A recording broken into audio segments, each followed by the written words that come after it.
नमस्कार मंडळी, रेश्माज किचनमध्ये तुम्हा सर्वांचं पुन्हा एकदा मनापासून स्वागत आहे। आजची रेसिपी थंडी स्पेशल असं रसरशीत डाळ वांगा आहे बरं का। आणि हे वांग काय आपण कुकरला शिजवलं नाही, पातेल्यातच शिजवलं आहे आणि तीही झटपट आणि छान रेसिपी आहे। साहित्य घरात उपलब्ध असलेल्या सामग्रीतूनच आपण हे बनवलेलं आहे, त्यामुळे बाहेरून काही विकत आणायचं नाही। वांगी असतील तर फटाफट ही रेसिपी थंडीसाठी बनवायची। भाकरीसोबत भातासोबत हे वांग अगदी रुचकर लागतं। चला तर मग साहित्य पाहूयात। इथे आपण 4 वांगी घेतलेली आहेत मीडियम आकाराची। खोबरं घेतलेलं आहे, परंतु यातलं थोडंसंच वापरणार आहोत। आणि 12 ते 13 लसूण पाकळ्या। अर्ध्या वाटीलाही कमी तुरीची डाळ घेतलेली आहे। तुरीची डाळच घ्यायची जेणेकरून ती पटकन शिजेल। थोडीशी कोथिंबीर। सुक्या मसाल्यांमध्ये घरगुती घाटी मसाला 1 टीस्पून, रंगासाठी बेडगी मिरची पूड 1 टीस्पून आणि धना जिरा पावडर अर्धा टीस्पून, कारण आपल्या घरगुती मसाल्यामध्येही धना जिरा आहे म्हणून। आता हे सगळं घेतल्यानंतर बाजूला करून घेऊयात आणि कट करून घेऊयात वांगी। वांगी कट करून घेण्यासाठी अगोदर पातेल्यामध्ये पाणी घ्यायचं, जेणेकरून वांगी यामध्ये कट करून घातली की काळी पडणार नाहीत। थोडा वेळ राहिली तरीही, तशीच सोडली तर काळी पडतील। आता डाळ वांगा करतोय तर वांग्याच्या मोठ्या मोठ्या फोडी करून घ्यायच्या। हे पहा या पद्धतीच्या, जेणेकरून त्या छान शिजल्या जातील आणि पूर्णपणे गिरवीत गिर नाही होणार, आहेत तशाच राहतील। अशा मोठ्या मोठ्या कट करून घ्यायच्या आहेत। यापेक्षा उभ्या जरी तुम्ही फोडी कट करून घेतल्या तरीही चालतील। मला या पद्धतीच्या आवडतात म्हणून मी अशा कट करून घेतलेल्या आहेत। चला आता याच पद्धतीने मी सगळी वांगी कट करून घेतलेली आहेत आणि पाण्यामध्ये घालून घेतलेले आहेत। मसाला रेडी करून घेऊयात। आता वांगी बाजूला ठेवली, मिक्सरचं भांडं घेतलं, त्यामध्ये 10 ते 12 लसूण पाकळ्या घालून घेतल्या। थोडंसं सुकं खोबरं बारीक किसून घातलेलं आहे मी, जेणेकरून ते बारीक वाटलं जाईल। आणि थोडीशी कोथिंबीर घालायची आहे। कोथिंबीर कोणती? देठाकडच्या बाजूची। हिची टेस्ट भाजीमध्ये छान लागते म्हणून मी देठ घातलेली आहेत। झाकण लावून चांगलं बिना पाण्याचं वाटून घ्यायचं आहे। असं बिना पाण्याचं लसूण खोबरं मी वाटून घेतलेलं आहे। झाली आता प्रिपरेशन, फोडणी करून घेऊयात। इथं पातेलं ठेवून घेतलेलं आहे मी। पातेल्यामध्येच आपली वांगी शिजतात चांगली, त्यामुळे पातेल्यामध्येच फोडणी करून घ्यायची। कढईमध्ये केली तर मग एका बाजूने वांगी शिजतात, एका बाजूने नाही असं होतं, त्यामुळे पातेल्यामध्ये शिजवून घ्यायचे।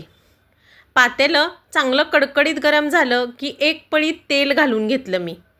तेल चांगलं कडकडीत गरम झालं की जिरे घालून घेऊयात। अर्धा टीस्पून जिरे घालून घेतले। जिरे चांगले तडतडले की आपण वाटण घालून घेणार आहोत। आपण जे वाटण करून घेतलेलं आहे ते पूर्ण वाटण यामध्ये घालून घ्यायचं, परंतु बारीक गॅसवरती वाटण छान भाजून घ्यायचं, कारण आपण लसूण खोबरं कच्चंच घेतलेलं आहे, अगोदर भाजून घेतलेलं नाही आहे। वाटण छान वाटून घेतल्यानंतर यामध्ये सुके मसाले ॲड करून घ्यायचे। 1 टीस्पून घाटी मसाला, घरगुती घाटी मसाला, हा नसेल तर कांदा लसूण मसाला वापरा। बेडगी मिरची पावडर, धना जिरा पावडर अर्धा टीस्पून, सगळे सुके मसाले घालून घ्यायचे आणि परतून घ्यायचे आहेत। सुके मसाले छान अर्धा मिनिटभर यामध्ये परतून झाले की वांग्याच्या फोडी घालून घ्यायच्या आहेत। सुके मसाले मात्र यामध्येच तेलामध्ये छान भाजून घ्यायचे, जेणेकरून त्याचा कच्चा स्मेल आपल्या गिरवीला येणार नाही। वांगी घातल्यानंतरही सुक्या मसाल्यांबरोबर छान परतून घ्यायची, एक अर्धा मिनिटभर। एकसारखी वांगी यामध्ये परतून घेतल्यामुळे वांग्यालाही मसाला छान लागला जातो। अर्धा मिनिटभर वांग्याच्या फोडी परतून घेतल्या, वरून घातली तुरीची डाळ धुवून घेतली होती ती। आता ती घातल्यानंतरही थोडीशी परतून घ्यायची आणि मग हवे आहे तेवढं पाणी यामध्ये घालून घ्यायचं। तुरीची डाळ, वांगी सगळी व्यवस्थित परतल्यामुळे मसाले अगदी व्यवस्थित लागले जातात त्यांना आणि ते बेचव लागले जात नाहीत। सगळं व्यवस्थित मिक्स करून घ्यायचं, चवीपुरतं मीठ घालून घ्यायचं आणि वरून घालायचं पाणी। पाणी किती घालायचं? वांग्याच्या वरती येईल इतकं पाणी घालणार आहे मी, जेणेकरून भाजी चपातीसोबत आणि भाकरीसोबतही खाता येईल। सगळं पाणी घालून घेतलं आणि छान वांग्याला आणि रश्श्याला उकळी येऊ द्यायची आहे।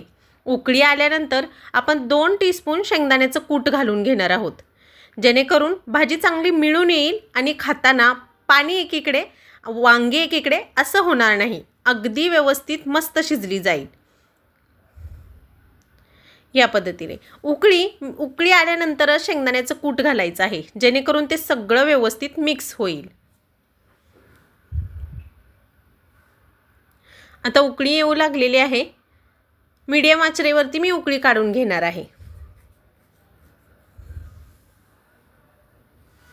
ही वांग्याची रेसिपी तुम्ही संध्याकाळच्या जेवणामध्ये किंवा दुपारची भात आमटी बरोबर खायलाही केली तरीही रुचकर लागते. थंडीमध्ये आवर्जून रस्सा भाज्या खाव्याशा वाटतात.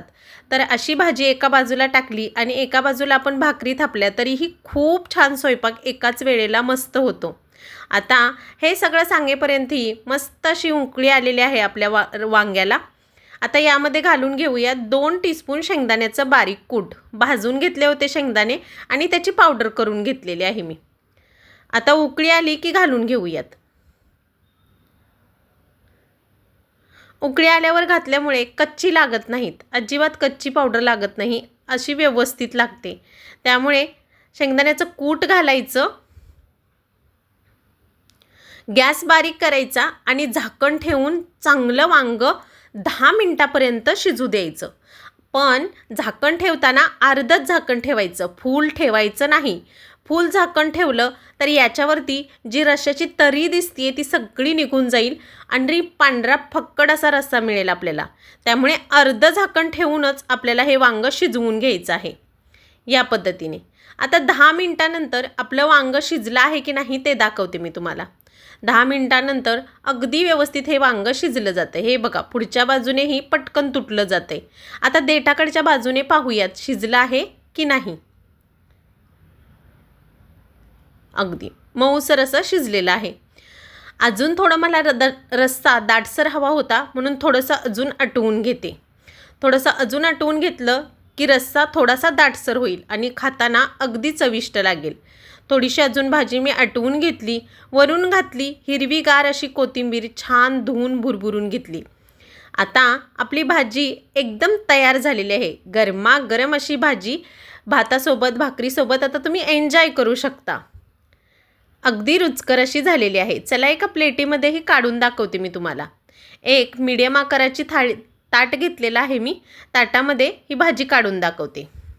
किती मस्त दाटसर असा रस्सा झालेला आहे. वांगेही छान झालेले आहेत, मस्त मऊसर शिजलेली आहेत, अगदी रुचकर असे.